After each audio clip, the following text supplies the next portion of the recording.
Don't go on the water alone. Always wear the correct clothing, and don't forget your life jacket. The conditions today are cold enough for Hjalmar to need to wear a dry suit. Who is Hjalmar?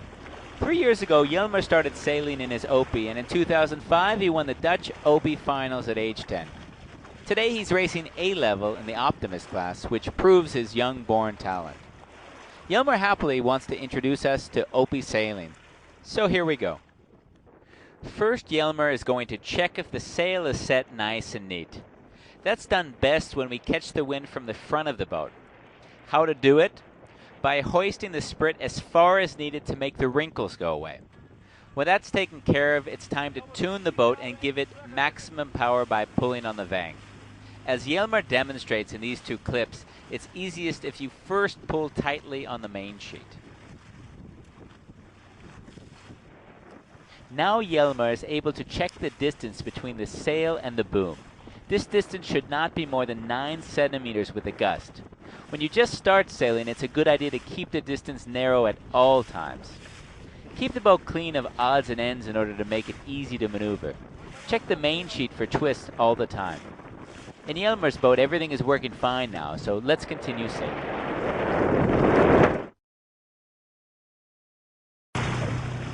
With a sailboat, you can't go directly into the wind. In fact, diagonal is as far as you can go if you want to continue moving forward. We call that sailing upwind. While sailing upwind, we pull the main sheet to the maximum. The result is the end point of the boom is aligned above the end corner point of the Opie. This is called point to point. You can check if you're sailing upwind by looking at the direction of the waves. Waves take the same direction as the wind. Take a look at the water behind Hjalmar and you'll see it for yourself. If we want to sail to a specific spot upwind, we don't have the luxury of sailing there directly. Instead, we need to sail a diagonal course. What diagonal means on the water is that for every 1 meter we sail in one direction, we need to sail that same meter facing the wind on the opposite side of the boat. We call the handling of turns through the wind tacking. Tacking's quite difficult. We've already seen Hjalmar doing some on this video. Firstly, it's important you sail with comfort and are able to sail straight ahead. That sounds easy, and it is. We see Hjalmar only steer a little bit until more is required for a turn. With his feet under the hiking straps, he is secured not to fall in the water. He's able to hike in the gusts and keep the Opie flat and stable. Hjalmar uses his front hand to control the sail and the other hand for steering. Let's take a look at him as he shows us how it's done. When tacking, Hjalmar firstly releases his feet from under the hiking straps. He pushes the helm about 10 centimeters away from himself, waits for the sail to flutter, and crosses over. Now let's take a closer look at Hjalmar's handling of the main sheet and the helm. If you look carefully, you'll notice that Hjalmar's front hand switches to the back hand and vice versa. He replaces the main sheet in the other hand and the helm without ever losing control over the steering. Notice how he stops steering as soon as the Opie has returned to its course upwind again. Here's a quick review of the steps that go into a tack. First, check that there are no other boats or obstructions in the direction you'd like to turn. Second, release your feet from the hiking straps. Third, push the helm 10 centimeters away from yourself. 4. Wait for the sail to move to the center and flutter. 5. Switch sides of the deck, switching both the main sheet and the helm. And 6. Set your new course upwind. Pay attention to where Hjalmar is sitting on the deck while going upwind, a little bit behind the middle of the Opie. Also, Hjalmar trims the Opie by hiking harder in the gusts. That's flat sailing. Flat sailing is the way to sail fast. Take a look as Hjalmar demonstrates.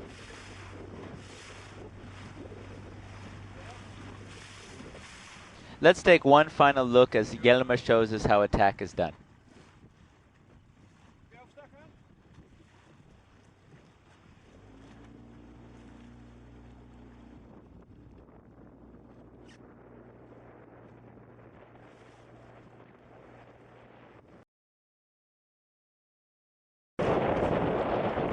In sailing, you can change directions by turning away from the wind, called bearing away, or moving to the wind, called luffing. Here you see Jelmer demonstrating both, starting with bearing away. And now he begins his luff. So let's begin by looking at bearing away in more detail. You begin by moving the helm towards you while simultaneously letting the main sheet out. Watch as Jelmer lifts the dagger board. We'll explain a bit about this later. Now let's look at Jelmer show us how to luff. Pushing the helm away and pulling the main sheet in till it reaches point to point. Any further than point to point and the sail will start flapping. Here we see another example of bearing away followed by luffing.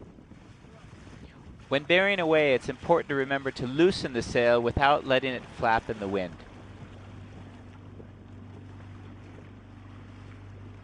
Now for a short explanation of why Jelmer continues to pull the dagger board out of the casing.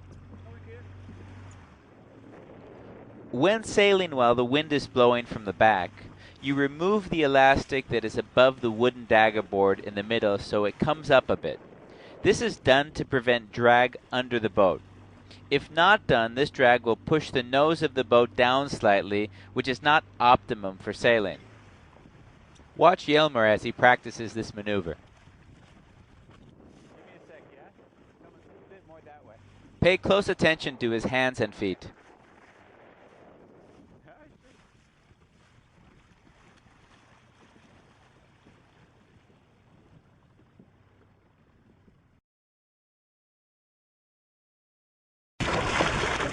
Jelmer has already shown us how to tack as the way to turn through the wind when it's blowing from the front or upwind. How about when the wind is coming from the back of the boat, when you sail downwind? Downwind, the sail is loosened and Jelmer pulls the rudder just a little to himself, as long as it takes for the boom to want to come across.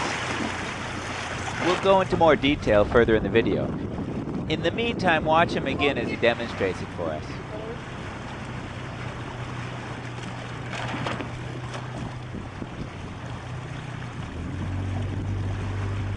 Watch as Jelmer slowly moves the helm to himself, waiting for the perfect moment to switch sides of the deck. He checks that by holding the sheet and feeling for the exact moment when there's no more force. In that moment, he helps the boom to come across, and at the same time, he switches sides of the boat and stops steering.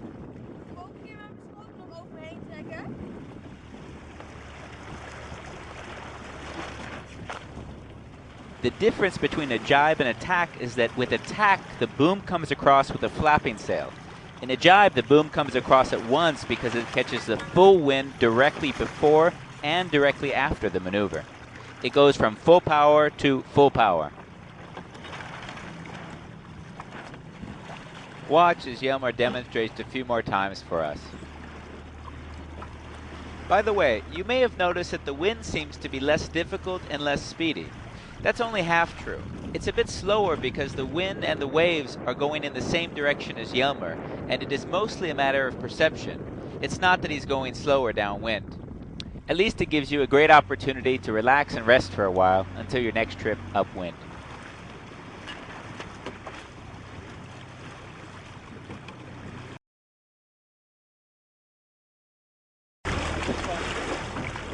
So that's the end of our introduction on how to sail an Opie. From Jelmer and the Opie team, we look forward to seeing you next time on the water. Happy sailing!